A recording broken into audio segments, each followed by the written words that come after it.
this dream. How many lunches that Bill and I and Marlene had about this dream.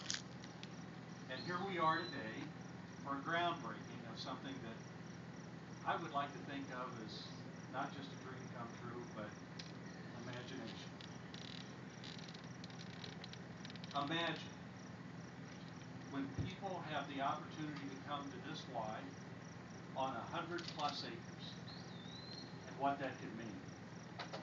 Imagine for our work community located on the west side and for the child care and the family that is going to be included in this child care.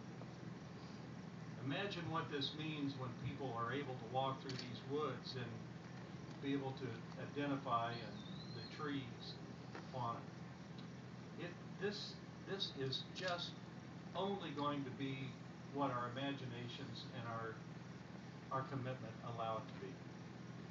Behind me over here, George Ridgway says, is a perfect in-ground possibility, at least, for an amphitheater. Now, somewhere, there's a sugar mommy or a sugar daddy probably right here that might want to step up and say, this may be something really unique.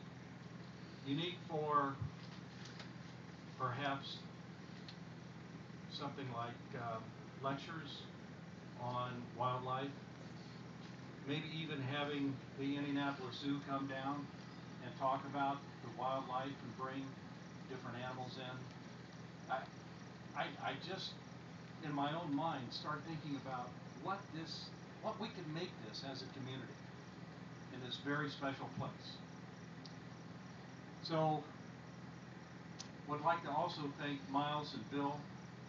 It was funny when Roberta came to me and she said, you know, we'd like for you to be the recognizable chair of this, but Bill and Miles are going to do all the work. I said, I love it. This is exactly the way it should be. And I said, well, do I have any responsibilities? And she said, well, have you looked at Miles and Bill? And I said, well, not recently. She said, well, you're the eye candy.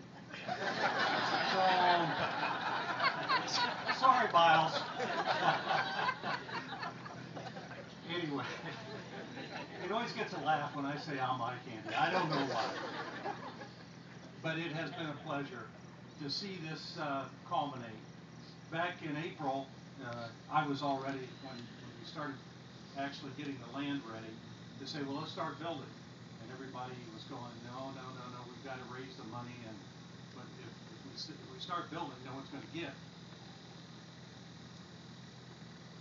Well, that was pretty hard. But the one good thing, and everyone looks at this as a negative, but the one good thing when you look behind me, nothing got washed out after we got the land prepared. So I think we have an opportunity here. Maybe we may get washed out when we start building. That's the problem and the worry at this point. I want to thank everybody. Marlene, past directors of the Y, and for all of you that are here today for this exciting event. Real shovels, Tom, isn't that great? Come along. And I'd like to introduce Carl Cook to make the closing remarks and also to that demonstrates, I think, the commitment that we've seen through this community of Cook and of the Cook family, and how blessed we are that we've all been touched in such a remarkable manner. So with that, Carl?